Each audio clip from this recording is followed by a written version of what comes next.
स्त्री का सम्मान ईश्वर के दर्शन से बढ़कर होता है।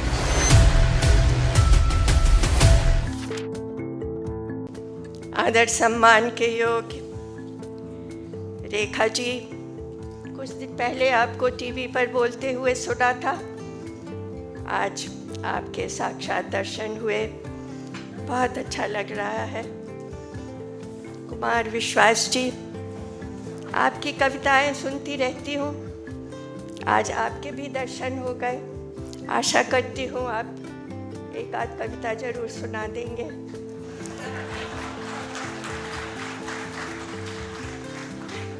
होलकर जी, आपका संदेश मैंने इस पुस्तक में पढ़ा, आज आपसे मिली, तो बहुत अच्छा लग रहा है।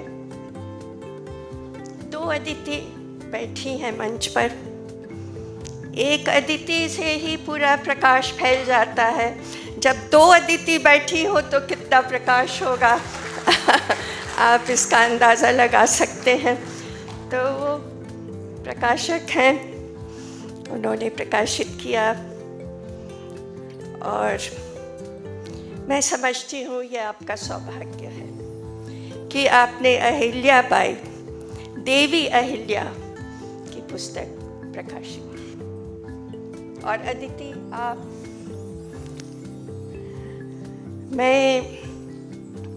आपने तो अपनी पुस्तक लिखी है गद्य में। जब मैं इसे पढ़ रही थी तो मुझे लग रहा था मैं कविता पढ़ रही हूँ।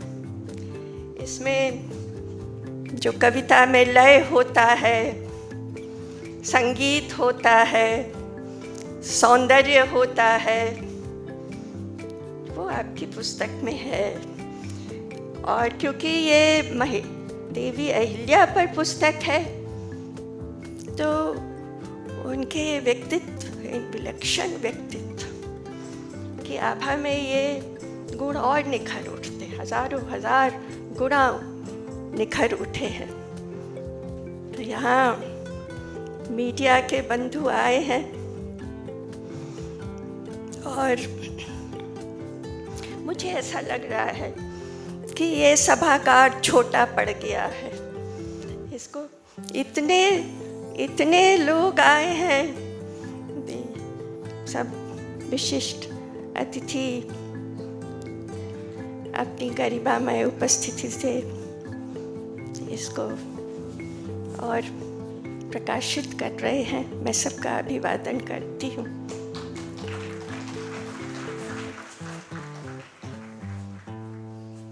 तो आपने बहुत शोध कार्य किया है, गहन शोध। मुझे कह रही थी मुझे प्राइमरी रिसोर्स नहीं मिला, उपलब्ध नहीं है।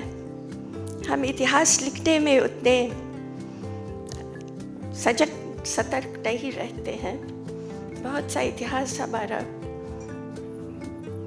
मिट जाता है और विशेष रूप से अगर नारी से संबंधित हो तो उस पर जैसे सूर्य पर बादल छा जाते हैं तो सूर्य ढक जाता है, वैसे ही कितनी भी प्रकाशमान व्यक्तित्व की महिला का इतिहास हो उस पर बादल छा ही जाते हैं। आपने अच्छा किया, उन्हें हटा दिया है। तो 1725 में जन्मी अहिल्या बाई में वो सब कुछ था जिससे समाज उन्हें नकार देता, समाज उन्हें बर्दाश्त नहीं करता। इस जातिवादी व्यवस्था में जो सबसे निचला पायदान है, शूद्र, उस पे उनका जन्म हुआ। स्त्री थी, उनके घर में कभी लक्ष्मी ने अपने पैर रखे ही नहीं थे। उनके पिता कोई ओहदेदार नहीं थे। ऐसी कन्या को उस समय का समाज स्वीकार नहीं करता, बर्दाश्त नहीं करता, आज भी नहीं करते। स्त्रियों को कहाँ बर्दाश्त करते हैं। अभी तो हमारे सामने रेखा जी बैठी हैं, अदिति जी बैठी हैं, या अदिति जी बैठी हैं, यहाँ बैठी हैं। मगर ये उंगलियों पर गिनी जाने वाली महिलाएं हैं, जो बहुत सी महिलाएं हमारे देश की हैं, आज वो भी समाज में वो स्थान नहीं प्राप्त कर पा रही हैं, और ये तो पुरानी बात है। और फिर शूद्र, आज भी हर जनों पे अत्याचार होता है। कुछ है जिनको हम गिना सकते हैं उंगली पे। मेरे पिता जब उप प्रधानमंत्री थे तब संपूर्णानंद जी की मूर्ति का उद्घाटन कर, अनावरण करने बनारस गए, तो वहाँ नहीं करने दिया गया। कहा गया तुम अछूत हो, तुम इस जाति के हो, तुम चले जाओ। और उस मूर्ति को गंगा जल से धोया गया जब वो उप प्रधानमंत्री थे। बाद में वहाँ के सांसद ने कहा, बाबूजी हम आपके पैर छूकर आपके माफ़ी मांगते हैं। बाबूजी ने कहा, मेरे पैर मत छुओ, अछूत बस्तियों में जाकर जो हरिजन रहते हैं उनके पैर छुओ। तो आज भी वो व्यवस्था है। तो उस समय 18वीं शताब्दी में अहिल्याबाई का जन्म हुआ। 8 साल की शादी समय उम्र में उनकी शादी हो गई। तो जैसे बजरी में हीरा पड़ा रहता है ना, तो एक पारखी चाहिए कि वो हीरे को उठा ले, उसको तराश दे। तो वैसे ही मल्हार राव, उनके ससुर थे मल्हार राव, उन्होंने अहिल्याबाई को देखा, ले आए।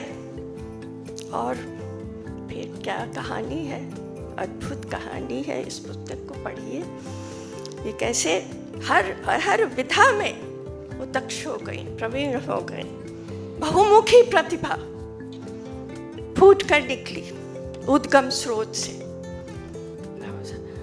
प्रशासन हो, विधि व्यवस्था हो, सैन्य संचालन हो, व्यापार हो, वो दान पुण्य हो, मंदिरों का निर्माण हो, और कृषि हो, कैश क्रॉप, कपास हो, सब में हर चीज़ में महिलाओं की सेना बना दी। और उन्होंने आजकल आज 400 वर्ष हो गए, आज भी वो माहेश्वर में उन्होंने महिलाओं को कैसे आर्थिक रूप से स्वावलंबी बनाए, उसके लिए उन्होंने एक हब बना दिया, टेक्सटाइल हब बना दिया।